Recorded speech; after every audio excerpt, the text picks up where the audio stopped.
Hello नमस्कार। Physics की class में आपका स्वागत है।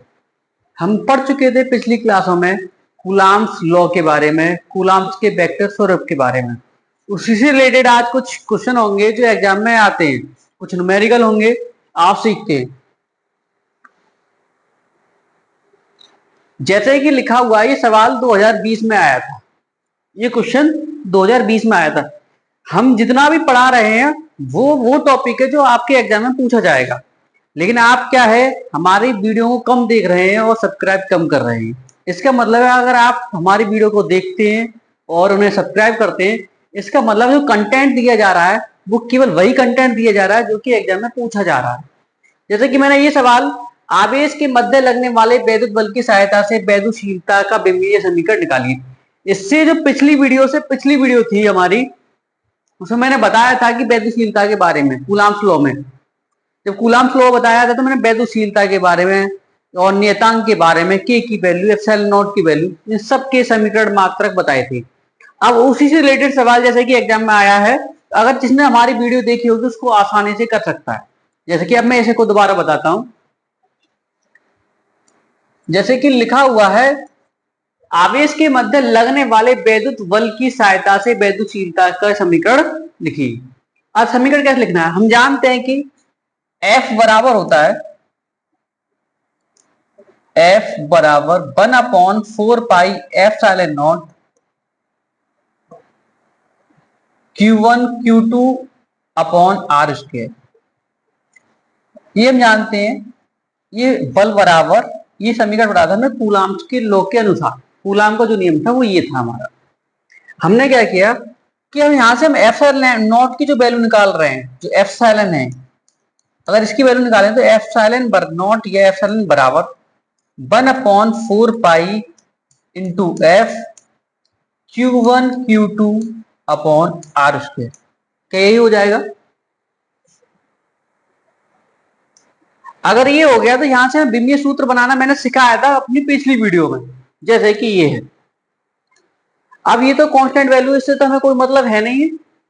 Q1 मैंने कहा था कि जब मैंने बिंबीय सूत्र आपने क्लास 11 में पढ़े थे, अगर आपको जिसको नहीं आते हैं, कि मैंने कहा था कि अगर आपको एक वीडियो चाहिए तो मैं केवल उन बिंबीय सूत्रों पर बना सकता हूं। जैसे कि आई का जो बिंबीय सूत्र होता है वो ए में नापा जाता है और समय को टी में नापा जाता है। जैसे कि मैंने कहा, समय को हम लिखते हैं किसमें, टी में, बिंबीय रूप में लिखना होता, और जो विद्युत धारा है उसको लिखा जाता है, विद्युत धारा को आई में, और आई क्या है तो ए में। तो इसमें लिखने का जो तरीका होगा हमारा वो होगा ए। विद्युत धारा का जो बिंबीय सूत्र होगा वो ए होगा, समय का टी होगा। इसी प्रकार फॉर्मूला होता है Q बराबर आई टी। अगर Q बराबर आई टी है, इसका मतलब ये हुआ आई के लिए हमारे पास ए लगाएंगे और टी के लिए कैपिटल टी।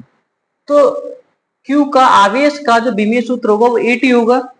तो इसका मतलब Q दो बार आ रहा है तो इसका मतलब ए टी स्क्वायर हो गया। तो यहाँ पर Q1 Q2 पर हम लिख सकते हैं ए टी स्क्वायर। इसी प्रकार जो बल होता है, बल का जो बिंबीय सूत्र होता है एम एल टी की पावर माइनस के 2। जिन पर निकालना नहीं आता है वो कमेंट करते हैं, तो मैं अगली वीडियो केवल बिंबीय सूत्र के ऊपर बनाऊंगा। आर मतलब कि आर हमारे पास दूरी है, दूरी का जो मात्रक होता है वो लंबाई होता है, तो लंबाई मतलब एल स्क्वायर। अगर ये एल स्क्वायर है, मैंने कहा था कि ये 2 नंबर में सवाल पूछा गया, इससे पिछली वीडियो मैंने बताया था। अगर जिन्होंने मेरी पिछली वीडियो देखी है वो इसे आसानी से कर सकते हैं। तो अगर ए टी स्क्वायर ऊपर है तो ये लिख दिया हमने ए टी स्क्वायर। अभी एम एल टी स्क्वायर है तो यहां से एम ऊपर जाएगी तो एम की पावर माइनस के 1। एल यहाँ पर एक एल है, 2 एल यहाँ पर, तो एल की पावर 2 और एल की पावर 1 मिलके एल की पावर 3 हो गई। तो ऊपर जाएगी तो एल की पावर माइनस के 3। टी की पावर माइनस 2 तो ऊपर जाएगी तो टी की पावर 2 प्लस की हो जाएगी। हमने इसको ऐसे लिख दिया। अगर इन सबको देखा जाए, ये सब अलग अलग लिखे हुए हैं, तो हमारे पास एम की पावर माइनस के 1, एल की पावर कितनी यहां पर माइनस के 3, टी की पावर 2 यहां पर है और टी की पावर 2 है। इसका मतलब ये हो गया टी की पावर 4। एक केवल सिंगल है तो इसका मतलब ये यूं ही लिख दिया हमने। और इसको हमने बंद कर दिया। ये हो गया हमारा विमीय सूत्र, ये हो गया हमारा 2 नंबर पक्के हो गए, ये विमीय सूत्र। इसी प्रकार मैंने कहा था हमारा जो कंटेंट है, जो एग्जाम में पूछने वाला कंटेंट है, और क्वालिटी के साथ हम कंटेंट को दे रहे हैं, तो आवेश की मात्रा में ये 2 नंबर 2020 में पूछा था सवाल, इसको हम इस प्रकार कर सकते हैं। हमने इस वीडियो पिछली वीडियो में इसके बारे में चर्चा की थी कि क्या होता है वैद्युशीलता। तो ये सवाल को हम इस प्रकार कर सकते हैं। और हमारा न्यूमेरिकल जो होगा अगला वो ये है, जैसे कि कूलाम का नियम हम सीख चुके हैं, अभी हमने इसी के ऊपर कूलाम के नियम से ही वैद्युशीलता के बारे में बात की थी। जैसे कि लिखा है 0.4 इंटू 10 की पावर माइनस की 15 मीटर की दूरी पर स्थित एक प्रोटॉन एवं इलेक्ट्रॉन के बीच कूलाम बल की गणना कीजिए। तो बल की गणना करनी है हमें, कूलाम बल की गणना करनी है। बल का फॉर्मूला कूलाम के नियम से क्या था, F बराबर 1/4 पाई F0 Q1 Q2 upon R square, यही था कूलाम का नियम। बल का फॉर्मूला ये हो। अब क्या है, इसकी वैल्यू तो हमें पता रहती है 1/4 पाई F0 की वैल्यू हमें पता रहती है 9 इंटू 10 की पावर 9 होती है। ये है 1/4 पाई F0 की वैल्यू। अगर यहां से इन्होंने कहा है कि एक प्रोटॉन और एक इलेक्ट्रॉन, मान ले ये एक प्रोटॉन है, कुछ दूरी पर r दूरी पर ये कोई इलेक्ट्रॉन, इनके बीच दूरी है r, वो r की वैल्यू दे रखी है 0.4 इंटू 10 की पावर माइनस के 15, और इनके बीच प्रोटॉन और इलेक्ट्रॉन पर जो लगने वाला आवेश होगा, प्रोटॉन पर आवेश Q1 की जो वैल्यू होगी, तो वो कितने होता है इलेक्ट्रॉन पर आवेश, प्रोटॉन की वैल्यू और इलेक्ट्रॉन की वैल्यू बराबर होती है, हम पहले जान चुके हैं 1.6 इंटू 10 की पावर माइनस की 19 होगा। जो Q1 की वैल्यू है वही होगी Q2 की वैल्यू, जो कि प्रोटॉन की वैल्यू बराबर इलेक्ट्रॉन की वैल्यू। तो 1.6 इंटू 10 की पावर माइनस की 19 कूलाम। अगर कोई भी सवाल कूलाम के नियम पर आता है तो हम इस प्रकार कर रहे हैं एग्जाम्पल से, तो 9 इंटू 10 की पावर 9 ये लगा दी। Q1 की वैल्यू कितनी है 1.6 इंटू 10 की पावर माइनस के 19 इंटू Q2 की वैल्यू भी यही है 1.6 इंटू 10 की पावर माइनस के 90 अपॉन R बचा है हमारे पास R स्क्वायर, तो R की वैल्यू कितनी है 0.4 इंटू 10 की पावर माइनस के 15 और उसका होल स्क्वायर।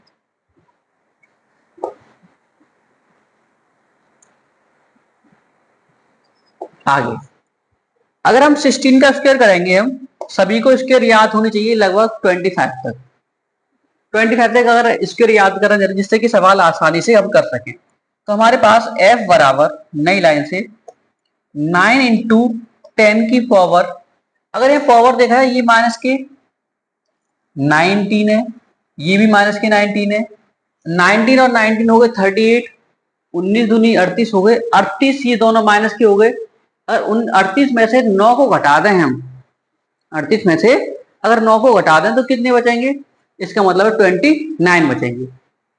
तो और यहाँ 1.6 है और यहाँ 1.6 है, तो 16 का स्क्वायर होता है 10 की पावर ये 9, अभी यूं ही लिखे रहने दिया है हमने, तो 10 की पावर 2.56, 16 का स्क्वायर होता है 2.56, मतलब कि 16 का वर्ग होता है 256, और 256 2 के बाद पॉइंट लगाए तो 16 का स्क्वायर जो होता है वो कितना होता है 256। यहाँ एक के पॉइंट, एक नंबर के बाद पॉइंट यहाँ, एक के बाद 2 के बाद हमने पॉइंट यहाँ लगा दिया, ये होगा 2.56 इंटू ये 10 की पावर माइनस की 19, 10 की पावर माइनस की 19 कितने हो गए 38 अपॉन 0.4 का स्क्वायर करेंगे तो 0.4 का स्क्वायर होगा 4 का स्क्वायर 16 होता है, तो 0.16 इंटू 15 दूनी 30 होती है, तो घात कितनी हो जाएंगी 30 हो गई। अब नई लाइन से सॉल्व करें तो ये पॉइंट से ये पॉइंट खत्म हो गया, 16 का वर्ग अगर 256 होता है तो 16 से 256 कितनी बार कट जाएंगे, 16 से 256 कट गए 16 बार, तो हमारे पास बचा क्या, तो 9 इंटू 38 में से 9 जाएंगे तो बचेंगे हमारे पास 10 की घात माइनस के 29, और हमारे पास क्या बचा है यहां पर बची हमारे पास 16 इंटू ये माइनस के 30 से ऊपर ले जाएंगे तो 10 की घात 30 प्लस की हो गई, तो नई लाइन से लिखें 9 का गुणा 10 में करें, नहीं 16 थे, 9 का गुणा अगर 16 में करेंगे, 16 निम्मा 144, सभी को 25 तक स्क्वायर, 20 तक ना करें तो 10 तक तो क्यूब याद हो, और लगभग 30 तक पहाड़े आराम से याद होनी चाहिए। जो याद नहीं कर पा रहे 20 तक तो याद ही हो। 16 निम्मा 144 इंटू 30 पावर यहाँ है, माइनस के 29 यहाँ, 30 में से 29 जाए तो केवल 10 की पावर 1 बचेगी। 144 का गुणा जब 10 में करेंगे तो 1440, 1440। बल का मात्रा क्या होता है? न्यूटन। तो जो हमारे पास जो सवाल आएगा वो क्या आएगा? जो सवाल का जो आंसर था, अगर हमें बल जो पूछा था तो F की वैल्यू आ गई 1440 न्यूटन। शायद ये बात आपको समझ में आई कि अगर हमारे पास अगर F बराबर कूलाम के नियम पर आधारित अगर कोई सवाल आता है तो हम इस प्रकार कर सकते हैं। इसी प्रकार हमारा जो अगला सवाल है, 3.6 इंटू 10 की पावर माइनस की 15 मीटर की दूरी पर स्थित दो एल्फा कणों के बीच वैद्युत स्थितिक बल की गणना कीजिए।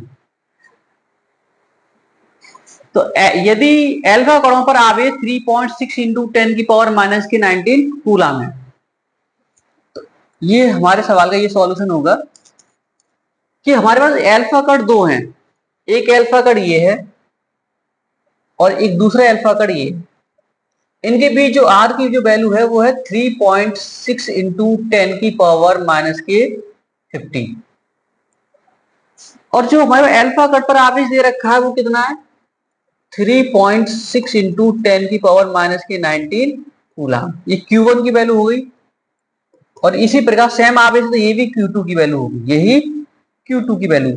अब हमें बल निकालना है, बल की गणना करनी है, तो फॉर्मूला होगा हमारे पास F equal to 1/4 pi F सारे naught into Q1 Q2 upon R square.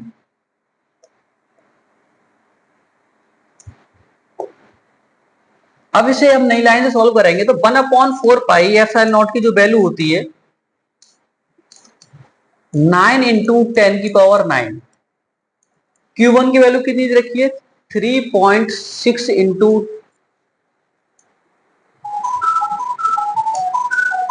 10 की पावर माइनस के 19, और यहाँ Q2 की वैल्यू है 3.6 इंटू 10 की पावर माइनस के 19, और R की जो वैल्यू दे रखी है 3.6 इंटू 10 की पावर माइनस 15 का होल स्क्वायर। अब इसे सॉल्व करें हम, ये 3.6 2 बार आ रहा है तो यहाँ पर ये 2 बार आएगा, तो नई लाइन से ये होगा हमारे पास